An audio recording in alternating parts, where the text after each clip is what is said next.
Michael Roy my partner. కానీ సైన్స్తో ఒక చిక్కుంది. ఒక ప్రశ్నకు సమాధానం ఇంకో ప్రశ్న అయి ఉంటుంది. ఒక సమాధానం దొరికితే ఇంకో ప్రశ్న, అది తెలుసుకుంటే ఇంకొకటి, అలా ప్రశ్నల మీద ప్రశ్నలు. అంతే ఉండదు. But we missed something. నాకు మైకేల్కు అంతెందుకు, మన అందరికీ ఒక ఎక్స్పైరీ డేట్ ఉంటుంది. మనకి వయసు అయిపోతుంది పాల్. సైన్స్లో ఇంకా ఎన్నో విషయాలు కనిపెట్టాలి, కానీ మాకున్న సమయం సరిపోదు. అప్పుడే మాకు అర్థమైంది, time is our enemy.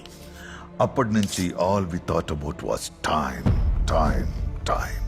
Simple గా చెప్పాలంటే ఆ సమయానికి మా సమాధానమే ఈ time machine, the key to immortality. అప్పుడు మనం మృత్యుంజయులం.